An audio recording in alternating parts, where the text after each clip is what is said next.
It's talk. We bring you Nigeria. I am Bolaji Easy. The government at the center says it's planning to distribute 75,000 naira each to 70 million Nigerians to alleviate economic hardship. The senior special assistant to the president on public affairs, Honorable Aliyu Audu, who announced the initiative, emphasized President Bola Tinubu's commitment to tackling poverty. He highlighted the economic policies of the current administration and increased foreign reserves by $7.69 billion in 1 year.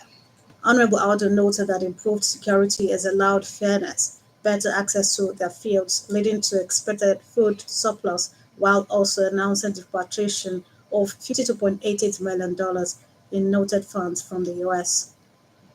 The chairman of the Presidential Committee on Tax Policy and Fiscal Reforms, Mr. Taiwo Oyedele, says the National Assembly will pass the controversial tax reform bills into law in the first quarter of 2025. Mr. Oyedele also informed that implementation of the tax reform bills will commence in July. The Presidential Committee on Tax Policy and Fiscal Reforms chairman, who gave the assurance in an interview, said the National Assembly is expected to resume deliberation on the bill. Mr. Oyedele submitted that removing fuel subsidies was the best decision Nigeria could make, as it was no longer sustainable. The workers' umbrella body, NLC, has frowned at the recent hike in the pump price of premium motor spirit, popularly called petrol, describing it as the height of insensitivity against the masses. The chairperson of the NLC in Lagos State, Mrs. Ceci Fumi, who expressed concern on the hike in the fuel pump price, accused oil marketers of being major contributors to Nigeria's economic challenges. Mrs. Fumi also criticized the marketers for manipulating petroleum pricing to exploit Nigerians, alleging that they were undermining the government's effort to stabilize the downstream sector. According to her, the recent reduction in the pump price of petrol is not in line with marketers' price because it disrupted their exploitative practices. The federal government has charged the Medical Laboratory Science Council of Niger (MLSCN) to adequately tackle the quackery and misconduct in the practice of the laboratory profession. The Minister of State for Health and Social Welfare, Dr. Isaac Salako, gave the during a visit to the council's headquarters in Abuja. Dr. Salako also urged the council to ensure that hearing professionals are summarily sanctioned to act as deterrent to others. He challenged the management of the council to ensure that only registered and certified medical laboratory science professionals were allowed to practice in the country. The National Hajj Commission of Nigeria has announced the 2025 Hajj Fair, with intending pilgrims from southern states expected to pay 8.7 million naira. The chairman of the commission, Professor Abdullahi Usman, made this known in a statement by the Commission's Assistant Director of Information and Publication, Mrs. Fatima Usera, this Monday in Abuja. According to him, intending pilgrims from Borno and Adamawa zones are expected to pay 8.3 million naira, describing the fair as the result of extensive deliberations with key stakeholders. Professor Usman noted that the effort was to ensure inclusivity in the decision making.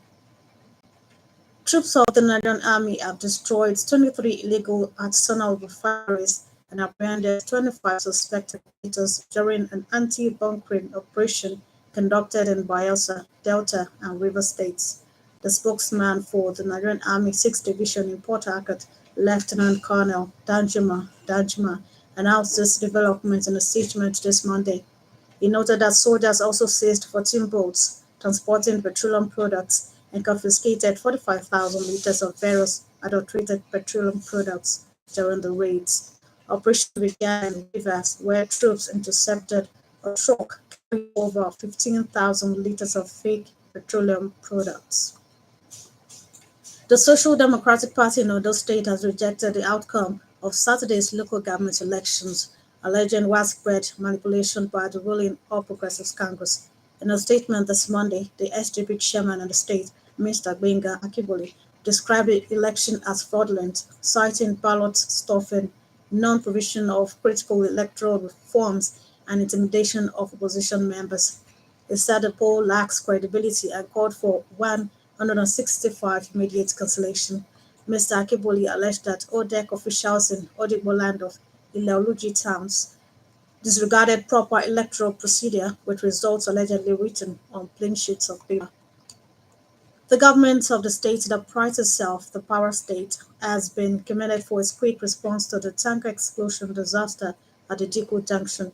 The Minister of Information and National Orientation, Alhaji Mohammed Idris, gave the commendation when he visited the scene of the incident in Suleja on Sunday. Alhaji Idris informed the state government that the federal government will provide free medical service to all critically injured victims of the incident.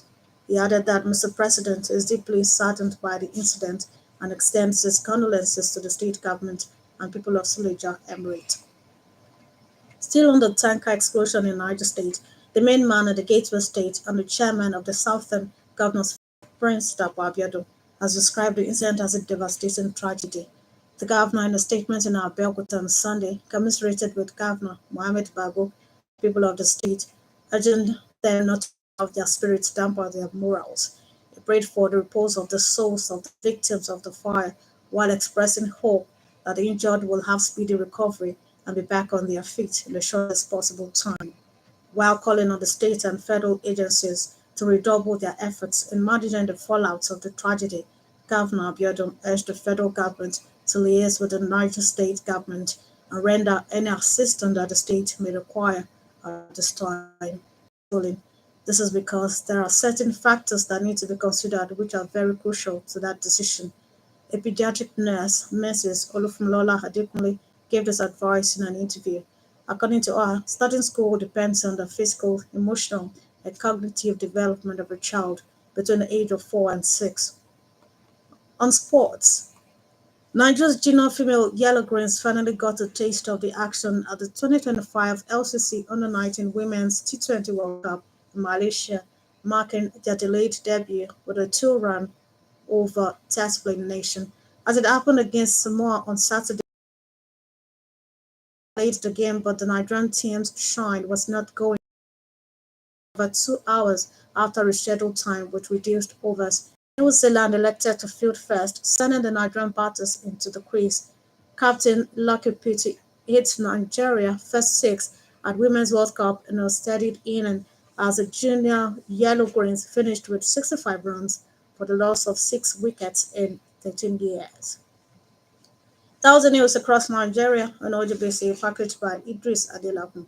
For exclusive programs and the latest news updates, visit our website at ogunradio.ng. Follow us on Facebook at Ogun Radio Abeokuta and on X at OGBC 905 FM. You can also listen to OGBC on the Radio Garden.